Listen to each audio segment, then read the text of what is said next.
क्योंकि आप सपना देख रहे थे, बिजी थे, बहुत बड़े बड़े सपने देख रहे थे, तो आपने लूट मचने दी, आपने चोरी होने दी, आपने रोका नहीं किसी को। ये कैसी बात हुई? 40% सरकारा क्यों है आपकी सरकार का नाम?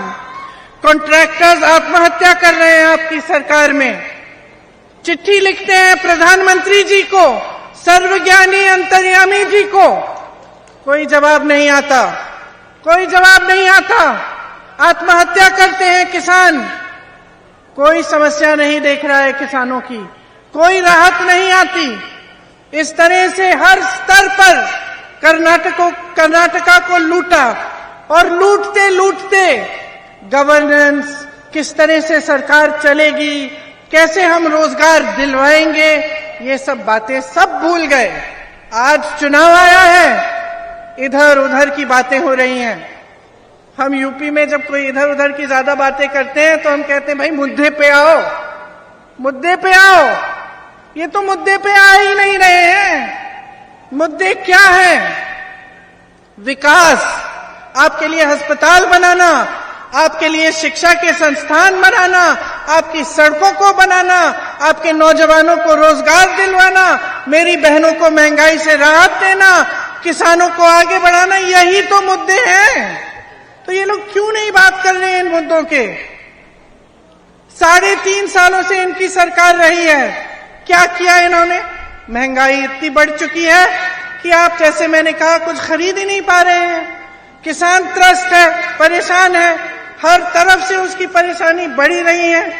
जीएसटी कर करके इतनी महंगाई बढ़ा दी है कि छोटे दुकानदार ही अपने आप परेशान हैं, उनके बिजनेस चल ही नहीं रहे हैं। जो मीडियम बिजनेस है, स्मॉल मीडियम बिजनेस है, वो चल ही नहीं पा रहे हैं। और लूट कम नहीं हुआ है बहनों और भाइयों, 1.5 लाख करोड़ रुपए लूटे हैं कर्नाटका से।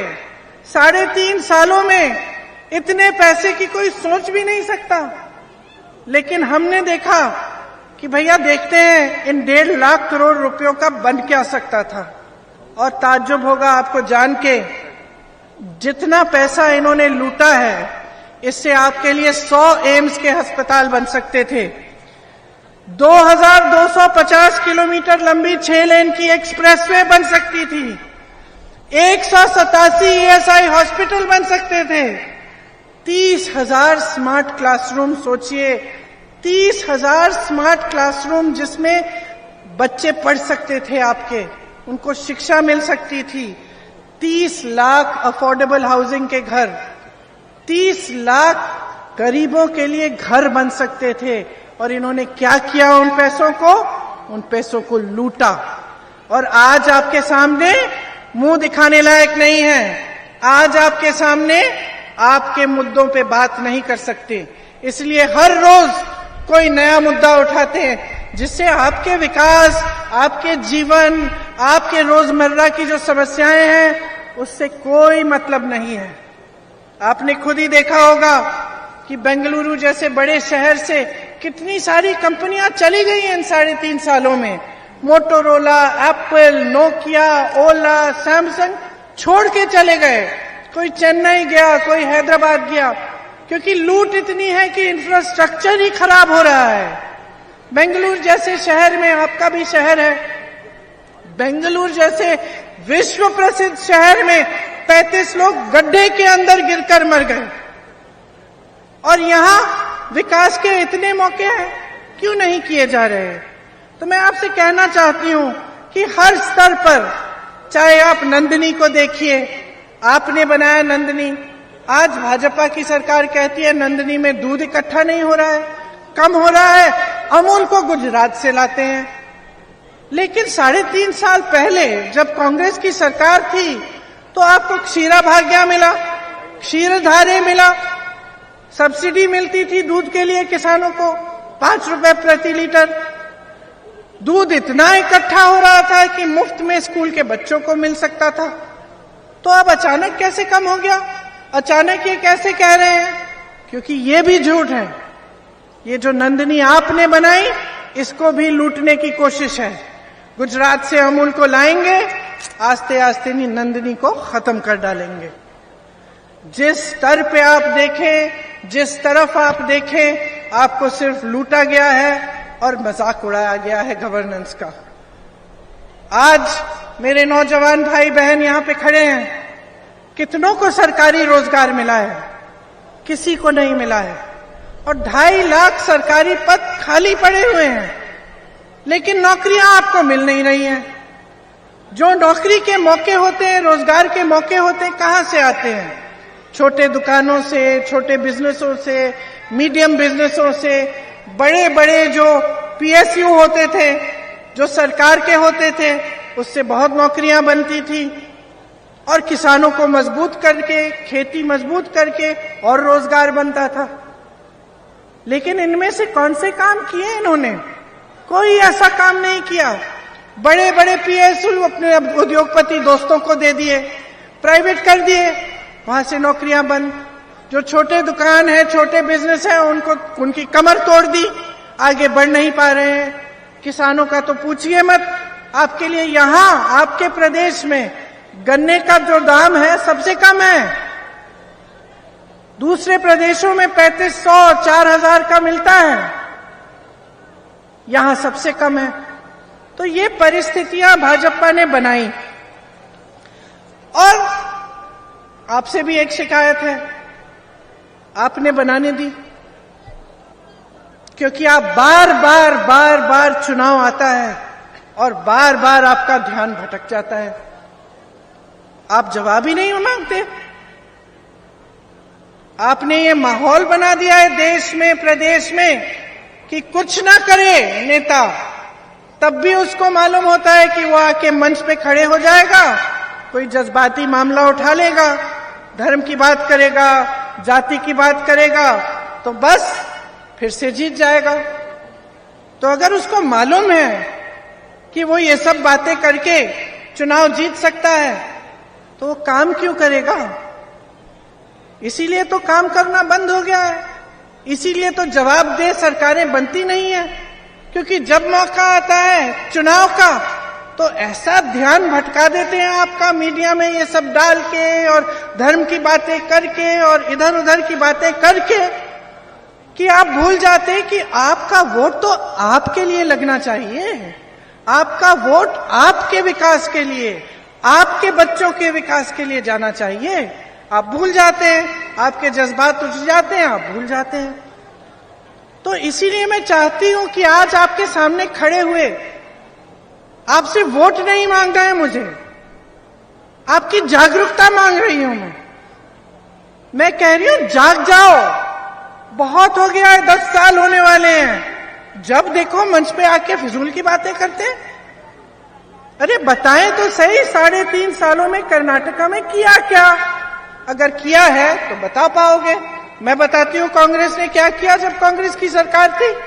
अन्ना भाग्य बनाया, क्षीरधारे, क्षीर भाग्य, पशु भाग्य, आरोग्य भाग्य, विद्याश्री, इंदिरा कैंटीन, ये सब तो कांग्रेस की स्कीम थी और इससे आपको सुविधा मिली।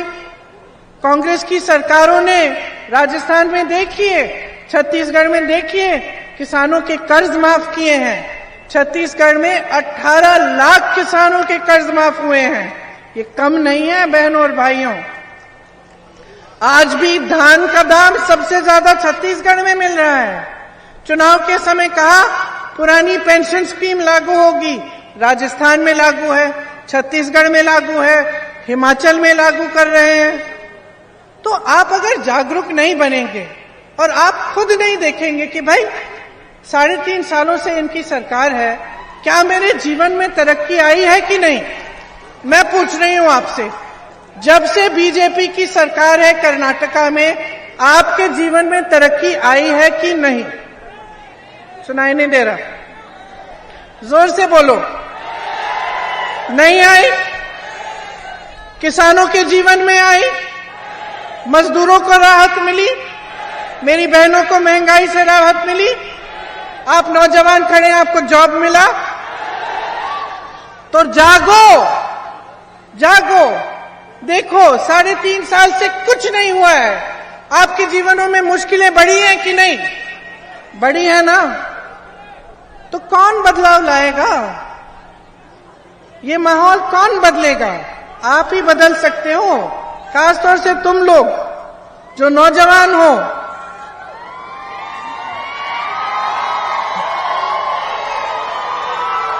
बदलाव लाओ, अपना हक मांगो।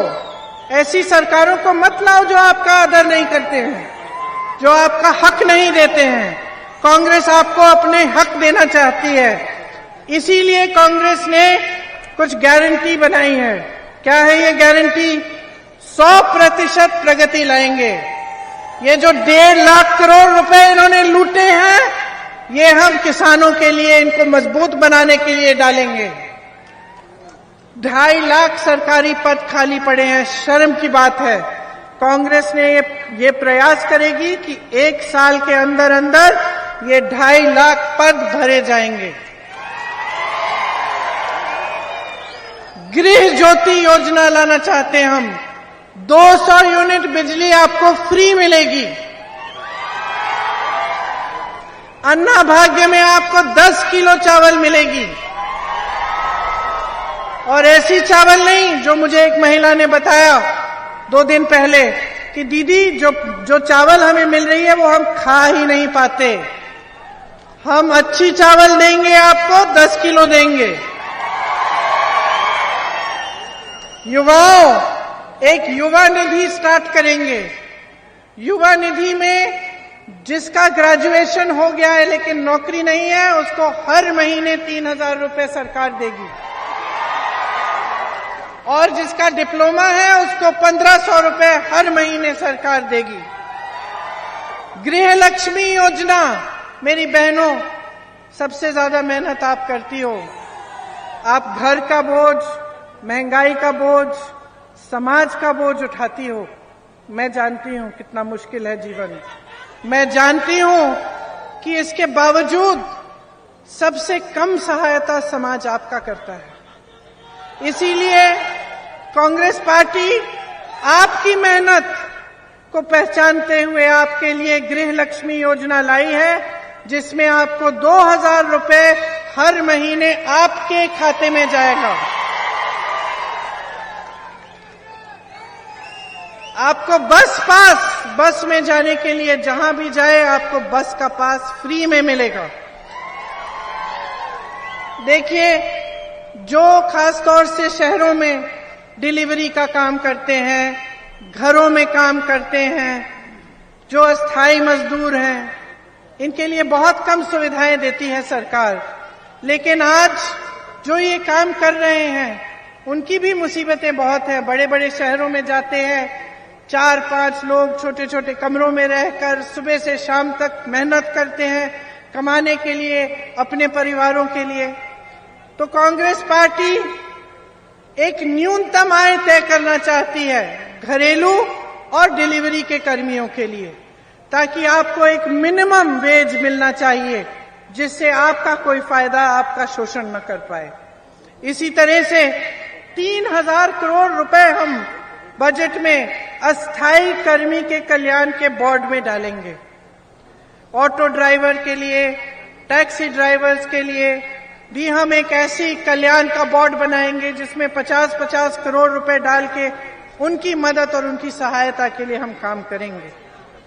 जो रुकी हुई सिंचाई की योजनाएं हैं, आप जानते हैं कई नदियों से जो सिंचाई की योजनाएं कांग्रेस ने शुरू की थी, उनको रोका गया। बीजेपी ने उनका कुछ भी आगे काम नहीं बढ़ाया। और जैसे कांग्रेस ने गोवा के साथ ट्राइब्यूनल बनाया था, महादाई जो प्रोजेक्ट था उसके लिए कि समस्याएं हम सुलझाएं, ये सब चीजें भी भाजपा ने रोक दी। तो हम इनको फिर से शुरू करेंगे ताकि आपकी सिंचाई में मुसीबतें कम हो।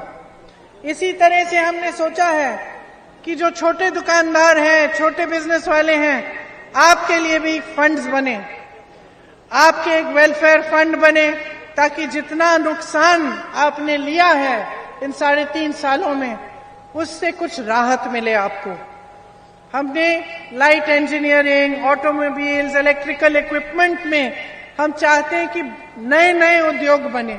हम चाहते हैं कि कर्नाटका में जो ये इलेक्ट्रिक गाड़ियां हैं, जो पेट्रोल डीजल से नहीं चलती, जो आजकल एक बहुत नई चीज निकली है, हम चाहते हैं कि कर्नाटका ही इनका हब बने, यहां सबसे ज्यादा बने, इससे बहुत रोजगार मिलेंगे। और बीदर से लेकर चामराजनगर तक एक इंडस्ट्रियल कॉरिडोर बनाना चाहते हैं, जिसमें टाउनशिप बने।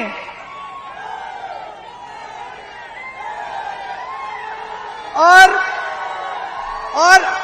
अनेक विधानसभाओं में 10 करोड़ के स्टार्टअप फंड कि ये जो नौजवान हैं अगर एक छोटी सी बिजनेस शुरू करना चाहते हैं तो उस विधानसभा से ही उनको थोड़ा सा पैसा, थोड़ी सी मदद मिल सकती है कि अपने ही पैरों पे खड़े हो जाएं। कर्नाटका के लिए बहुत सारी चीजें सोची हैं। बेंगलुरु में एक टूरिज्म और बिजनेस के लिए, जैसे दुबई में होता है, गोल्ड और डायमंड पार्क बने, जैसे बेंगलुरु में आईटी सेक्टर मजबूत हुआ है और दुनिया में जाना जाता है, तो क्यों ना ये काम छोटे छोटे शहरों में भी, जो 2 टियर की शहर हैं, उनमें क्यों नहीं कर सकते।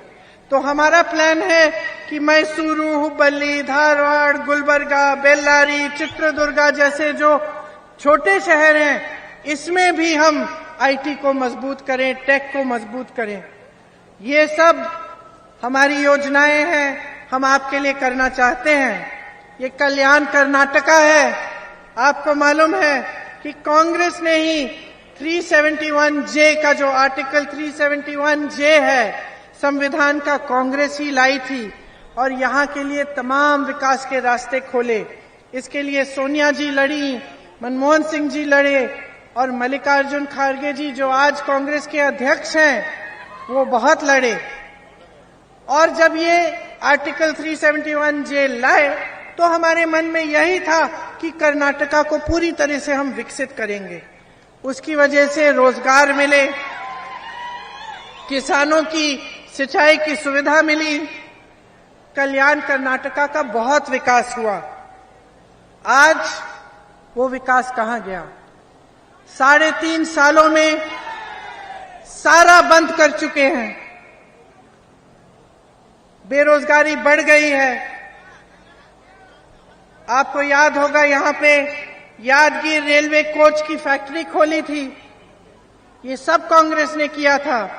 लेकिन आज भयंकर बेरोजगारी है कल्याण कर्नाटका में, पीने का साफ पानी नहीं मिल रहा है आपको।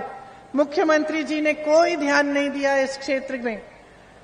40,000 सरकारी नौकरियां खाली पड़ी हैं इसी क्षेत्र में, कल्याण कर्नाटका में है।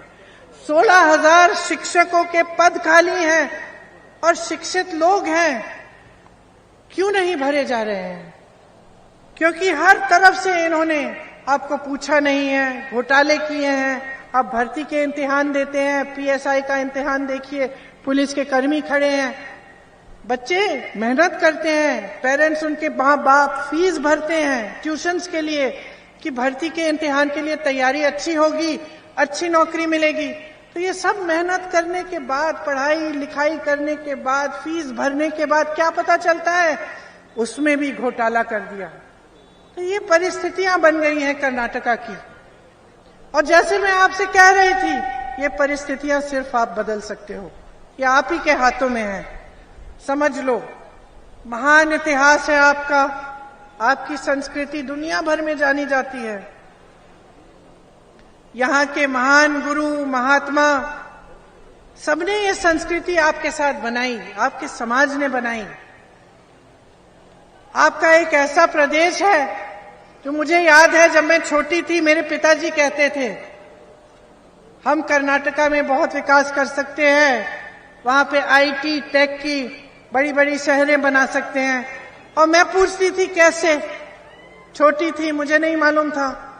पिताजी ने कहा क्योंकि शिक्षित लोग हैं कर्नाटका में, इंग्लिश बोलते हैं, शिक्षित लोग हैं और टेक आईटी में बहुत शिक्षित हैं। तो ये दोनों चीजें जो हैं, जो इंग्लिश में भी भाषा इंग्लिश की भाषा में मजबूत है, आईटी टेक्नोलॉजी में मजबूत है, तो पूरी दुनिया में ये भागीदार बन सकते हैं जो आईटी और टेक आने वाला है, ये 1984-85 की बात कर रही हूं मैं, तो आप तब से पहचाने जाते थे अपनी मेहनत के लिए, यहाँ की शिक्षा के लिए, अपनी संस्कृति के लिए, और इसके लिए कि आप सब मेहनत से अपने प्रदेश को बनाने लायक हैं और खुद अपने पैरों पे खड़े होने लायक हैं। तो उस परंपरा को तोड़िए मत। अपने प्रदेश को ऐसे हाथों में देकर जो सिर्फ लूटना चाहते हैं, दिल में सत्ता की लालच है, आपकी कोई परवाह नहीं है, उनके हाथों में मत दो। अब बंद करो ये सब। अपने विकास के लिए, अपने बच्चों के भविष्य के लिए, अपना वोट अपने प्रदेश के लिए, अपनी ही लिए दीजिए। तभी यहां पे विकास आएगा, तभी आपका प्रदेश फिर से दुनिया में पहचाना जाएगा। सारी कंपनियां वापस यहां आएंगी, रोजगार बनेंगे और एक नया भविष्य, एक उज्जवल भविष्य आप बना पाएंगे। तो यही मेरा आग्रह है कि आप जागरूक बने, अपनी शक्ति से अपना भविष्य अपने हाथों में लीजिए। इन लोगों की बातों में मत पड़िए। देखिए कांग्रेस ने आपके लिए कितना काम किया, क्या क्या योजनाएं लाना चाहती है, और कांग्रेस को एक इस तरह की बहुमत से जिताइए कि उस सरकार को कोई तोड़ ना पाए। एक मजबूत सरकार बनाइए, एक स्थिर सरकार बनाइए, क्योंकि एक मजबूत और स्थिर सरकार जो तोड़ी नहीं जा सकती है, बहुत काम कर सकती है। तभी उसका पूरा ध्यान विकास पे जाता है। नहीं तो जोड़ तोड़ की कोशिशें जब होती हैं बाहर से, तो सरकार का ध्यान भी उसे बचाने में चले जाता है। इसीलिए बहुत ही महत्वपूर्ण है, खास तौर से आपके कल्याण क्षेत्र के लिए, कि आप पूर्ण बहुमत से, भारी से भारी बहुमत से कांग्रेस की सरकार बनाएं और अपने भविष्य को एक बार फिर मजबूत बनाएं। आपने मेरी बहुत लंबी लंबी बातें सुनी, गर्मी भी हो रही है, अब मैं आपको छोड़ती हूँ। बहुत प्रेम दिया आपने, इसके लिए मैं हमेशा आभारी रहूंगी। एक बार मेरे साथ कहिए, कर्नाटका की, कर्नाटका की, कर्नाटका की। धन्यवाद। जय हिंद।